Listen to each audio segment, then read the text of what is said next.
It's Zach here. It's a blessing to be here. Let me adjust my camera because I just went live, and there's little grasses and clovers and beautiful things to make sure they're not obscuring the camera's perception. So it is wonderful to be here with you on this solstice of 2017, Summer Solstice. Such a blessing to be here. I know many people are going through a lot of turbulence, and I have been in a lot of ways as well. But I'm really feeling the blessings and just the faith that cycles are always renewing and beautiful things are always happening. So anyhow, on that note, I really figured right now would be a wonderful time to go over and discuss a little bit more about what the solstice means and what the solstice represents energetically, and also on a mechanical level. Hopefully I can represent very quickly and succinctly the yin and yang of what this really means, because the solstice is not a holiday in the sense that it was never really indoctrinated, or it may have become doctrinated, but it is rooted in natural occurrence. The solstice is simply an observation of the mechanical cycling of summer and winter, and it is the designation of an exact day, not even just a day, but a moment in time when the sun actually reaches the peak point. So I'll start off on the mechanical side to make this a little bit more simple. So what you've got is, we've got 4 directions on the earth, right? The cardinal directions. So right now I'm facing towards the east, okay? So the sun is right there up above me. The sun always rises from the east and sets in the west, okay? So every day that happens, you know, because of the earth's rotation, you know? So what happens through the year though is the sun will move and it will go more and more north, okay? So it's always going east to west, like right now it's there. It's always gonna set in the west, but each day the arc of it is a little bit more that way, which is north, right? So right now it's up over here. This is the solstice. This is the most north that will go. So that's mechanically what's happening, is we're designating and we are cataloging and taking note of the day that it reaches the absolute maximum northern polarity, okay? And then the winter solstice is the same, or the winter is the reverse. It is going to travel east to west repetitively or successively each day, each month. And then by the winter, it will be as far south as it goes. And it'll seemingly sit there for a couple of days at the farthest point, just as it will here. You won't probably be able to notice too much change for the next couple of days in terms of the amount of light. That being said, the human nature seems to be to find meaning and catalog even more profound, subtle implications to how the world is affecting us. So humans through time have made note of these energy cycles, these natural cycles, you know, and they have paid attention to some of the implications. And there's a lot of different practices and schools of thought and different meaning and different symbolism and things. So I won't go too far into all of that because I'm not even the master of all of that. There's a lot of data out there about indigenous cultures and how they view the natural cycles and what they think it means. But on a very basic level, what I would like to explain is that what we're seeing is a polarity, okay? There is a South Pole and a North Pole, obviously. But we, as humans, are experiencing an oscillation of sorts, okay?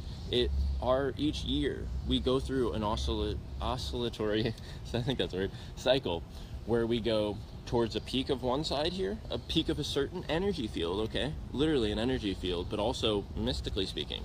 And then we proceed from the peak of that towards the peak of the opposite, which is the winter. And this is, let me try to make it digestible, hopefully.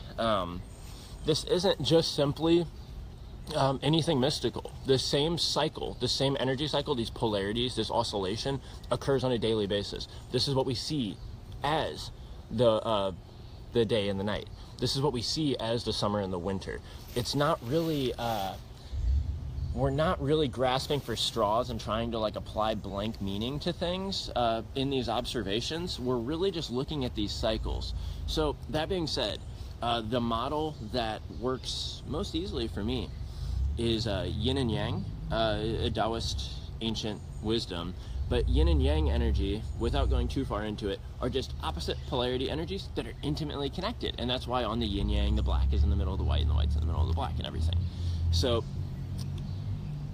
what we're observing today is the peak of the yang energy, the energy of the year, the activity, which is yang. Yang energy is very active and moving and flowing and vibrant and bright, okay? Yin energy is silent and quiet and cold and still, you know?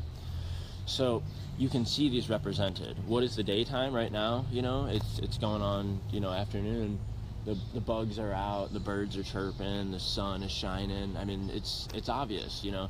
The summer, the same thing. Things are going on. This is yang energy, okay? So, I mean, you can call it whatever you want. You don't have to call it anything. But, you know, having a linguistic associatory or associative brain is kind of leaves us attempting to catalog things, and we got to apply some nomenclature if we want to discuss it. So anyways, my friends, the final thing I want to say is that as an individual, I've always derived a lot of blessing and healing and wisdom through paying attention to these cycles and being really mindful, okay? On a daily basis, you know, like let's say it's like a bucket, okay? There's a bucket and it fills up and then it empties out, okay? So on a daily basis, you know, you build up and you do all the stuff and then you go to sleep and you empty out the bucket. By the time you wake up, you're empty again and you start filling up with the day. You accumulate, you know? Same thing happens on a yearly cycle and everything. Now, we can keep it psychological and just say, oh, you know, we go through psychological cycles all the time. There's always yin and yang psychological cycles. But we could also actually consider this an energetic implication or something, you know, spiritual or profound. And, you know, that's up to whatever you think. But regardless, I do think it's important to at least, for me, it has been important to be mindful of these cycles. The more that I'm mindful of them, the more that I see my life align in profound ways, and the more that I seem to be able to derive medicinal benefit in terms of like releasing tensions in accordance with those polarities. So right now, you know, we're reaching up towards the peak of this yang energy, okay? And my life's been really intense. You know, I'm sorry if I'm less you know, fluid, because I've trying my best, but I've been a little overwhelmed, or a lot of overwhelmed recently. So to me, like, without going into my life in particular, I will just explain, because I know a lot of other people have been going through turbulent stuff too. I see it online in particular. So this is the day right now. It's like a roller coaster. We're like getting up to the very top, the top of the peak, okay? Like the energy is just building up more and more and more, and it's rising and rising and rising, and personally I'm kind of overwhelmed from it, you know.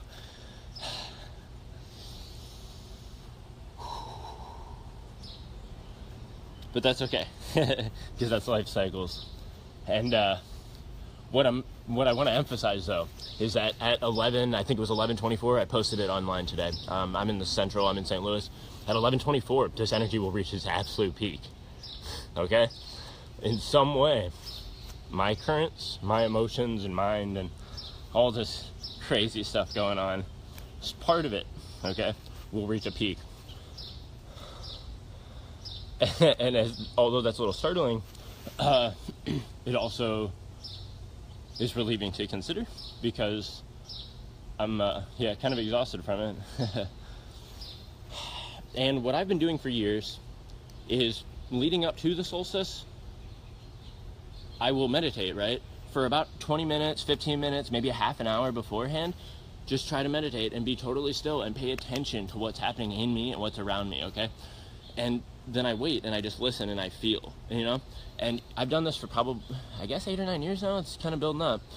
And almost every time, I can't think of many times of missing it, I will feel this energy shift at a certain point intensely in me. Like, if it's the summer solstice, it's like this rising, and then all of a sudden something just relaxes. It's like, it feels literally, it feels like an exhale. Like so just something happens different.